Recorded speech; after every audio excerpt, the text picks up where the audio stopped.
देखिए, उसमें मैं क्या कहूँ, मुझे तो हैरानगी हो रही है कि ऐसा स्टेटमेंट एक इतना बड़ा लीडर देता है। ये तो बिल्कुल वही है जो बीजेपी, आरएसएस और जनसंख्या की है। वो क्या कहते हैं, वो कहते हैं तमाम जो हिंदुस्तान के मुसलमान हैं वो एक वक्त में हिंदू रहे हैं, अब इनकी घर वापसी होनी ही चाहिए। और उसी के नाम पे मुसलमानों को लिंच करते हैं। मुसलमान कहीं नमाज नहीं पढ़ सकते, आपने देखा। मुसलमानों के घर तोड़े जा रहे हैं, मुसलमानों की दुकानें जलाई जा रही है, मुसलमानों को खुली तरह से धमकी दी जा रही है कि इनका जेनोसाइड होना चाहिए, मुसलमानों को गोली मारी जा रही। ये जो आज मुल्क में मुसलमानों के साथ हो रहा है, ये तो आरएसएस, जनसंघ और बीजेपी की वही सोच है कि जितने भी मुसलमान हैं उनको घर वापसी करनी चाहिए। और आजाद साहब ने बिल्कुल यही बात कही है। मुझे तो ताज्जुब है, कल भी आपने देखा होगा कि यूपी में एक लड़के, जिससे एक हिंदू लड़की और मुसलमान लड़के ने शादी की, उसके दोनों माँ बाप को लिंच कर दिया गया, मार दिया गया। तो दिस इज वेरी अनफॉर्चुनेट, बड़ी बदकिस्मती की बात है। इतने बड़े कदावर लीडर बीजेपी, आरएसएस और जनसंघ की उस सोच की वो तायीद कर रहे हैं, जिस सोच की वजह से आज पूरे मुल्क के अंदर मुसलमानों की जान जोखम में पड़ गई है, जान के लाले पड़ गए हैं। मुसलमानों को ट्रेन में कत्ल किया जाता है, मुसलमानों को लिंच किया जाता है, मुसलमानों को। और ये सब गवर्नमेंट, जो बीजेपी की सरकारें हैं, उनकी पैटर्नाइज में हो रहा है। आज तक तो कभी नहीं सुना है कि सरकारें मकाने गिराती हैं, सरकारें मकान बनाती है लोगों के।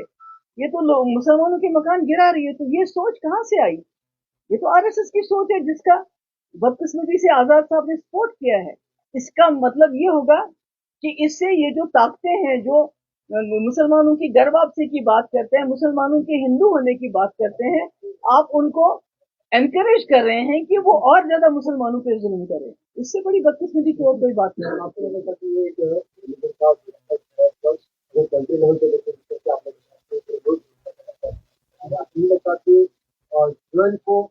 मैंने ऑलरेडी इस सवाल का जवाब दिया जी, और बताइए। राहुल गांधी ने हाल ही में लद्दाख का चुनाव, उनका कहना था कि जो होम मिनिस्टर ने कहा कि जो है चाइना है, लेकिन हमने यहाँ पे लोगों से बात की और वहाँ की जो है चाइना जो है लद्दाख की तरह के अंदर आई है, तो एचएमसी जो दावे थे वो खोखले साबित हो रहे थे। इससे आप क्या कहना चाहेंगे? देखिए, it's not just today that Rahul Gandhi is talking about this.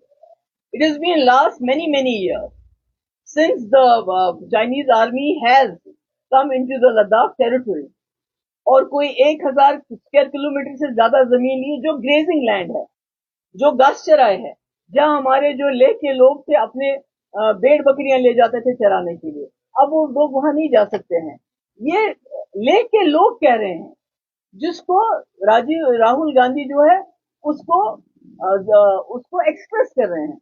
It's not about what Rahul Gandhi is saying. It's about what the people of Leh are talking. What the people of Leh are claiming, that they can't take their animals anymore for grazing because China has occupied that land. It is 1,000 square kilometers, and it's very unfortunate that the BJP government is shying away from acknowledging the facts, because अगर वो ये fact acknowledge करेंगे तो फिर लोग पूछेंगे आपने क्या किया इसका, you know, कैसे आप चाइना को बाहर निकालोगे? क्योंकि चाइना के साथ तो अभी तक कोई 30-40 बार बातचीत हुई, और उस बातचीत में उनको वापस धकेलने में नाकाम हो गए हैं।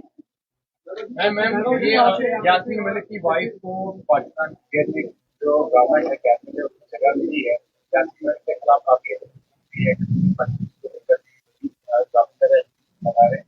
डेवलपमेंट को आप देखिए, पहली बात तो फर्स्ट थिंग इज दैट जो मिशाल मलिक है, आई एम नॉट, मैं उसकी कोई वकील नहीं हूँ, वकालत नहीं कर रही हूँ।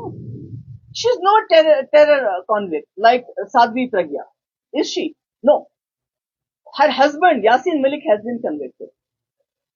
When a terror convict like Sadhvi Pragya goes around, advocating openly to sharpen your knives, to kill so and so. Even the Prime Minister at one point of time said, when Sadhvi Pragya used very abusive language about Gandhiji, he said, my heart is not going to forgive her. But she is roaming outside, like anybody. Sadhvi Pragya, जो मिशाल मलिक है, वो तो कोई मुजरिम नहीं है। साध्वी प्रज्ञा की तरह वो मुजरिम नहीं है, यासीन मलिक की तरह उसको किसी दहशतगर्द इल्जाम में मुजरिम नहीं ठहराया गया है। और ये Pakistan, this is something internal matter of Pakistan. और I think the BJP government should learn a lesson from them, because Pakistan is trying to reward and honor those people who they think have been pleading their cause in J&K. What about the people like Sheikh Saab? Sheikh साहब जैसे लोग जिन्होंने जम्मू कश्मीर एक Muslim majority state को हिंदुस्तान के साथ मिलाया, अकेला महाराजा तो नहीं कर सकते थे ऐसा। What about that? What has BJP done to him? Instead of awarding him, honoring him, जहां भी उनका नाम है उसको नाम को मिटा रहे हैं। मुफ्ती साहब जिन्होंने जिंदगी भर who fought to win the hearts and minds of people of J&K so that Jammu Kashmir के लोग और मुल्क के लोग नजदीक आते। When they found nothing against him, then they went to his mausoleum and उसमें ऑडिट किया कि भाई उनका मकबरा बनाया मुफ्ती साहब का, ये बताओ ये पैसा कहां से आया है। So I think BJP needs to learn a lesson from Pakistani government. They are awarding, rewarding, honoring those people who they think have been pleading their case in J&K.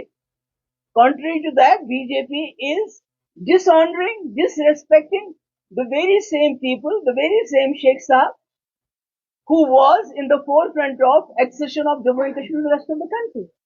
Mufti Saab, who fought for the idea of India throughout his life. So ये तो मुझे लगता है कि इससे बड़ी तो शर्मनाक बात नहीं हो सकती है। Shame on BJP for doing what they have done to Sheikh Saab's name here.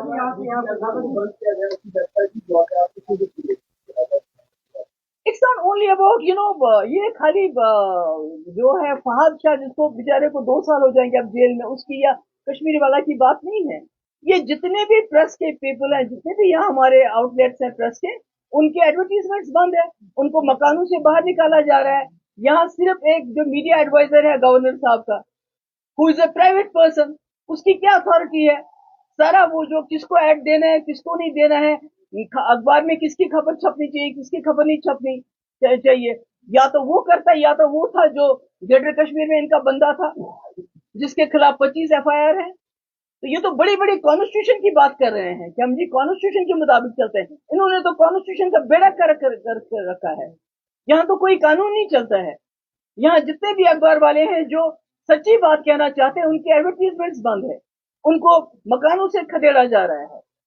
और कुछ चंद अखबार हैं जो इनकी तूती बोलते हैं, जो इनका बात चलाते हैं, उनको एडवर्टीजमेंट देते हैं, उनको मकान दिए, उनको बंगलो दिए हैं, और सारे फैसले यहाँ जो LG साहब का कोई मीडिया एडवाइजर है वो ही सारे फैसले करता है। तो ये कैसे चलेगा?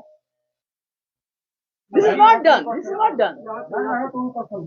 मैम अभी आधे घंटे पहले LG ममूद का बयान दिया, मैं अगर मिसकोट में उनको करूँ तो उनका ये कहना है 2 misguided people on land for landless for response for. देखो वो क्या कहें, उनको हम ये मैं बताना चाहते हैं, महबूबा मुफ्ती और उसकी जमात जम्मू कश्मीर में जितनी भी नाइंसाफियां होंगी, जितना भी कॉन्स्टिट्यूशन को यहाँ सबवर्ट किया जाएगा, जितना भी यहाँ के लोगों पे जुल्म किया जाएगा, जितना भी हमारे जमीन को खुरुद करने की, हमारे नौजवानों की नौकरियों के साथ नाइंसाफी होगी, जो भी नाइंसाफी होगी हम लड़ेंगे, चाहे वो क्या कहते हैं, चाहे वो जेल में डाल दें, चाहे घरों से निकाल दें, कोई और इल्जाम लगाए, बट महबूबा मुफ्ती खड़ी रहेगी सामने जब तक मैं जिंदा हूँ। Thank you.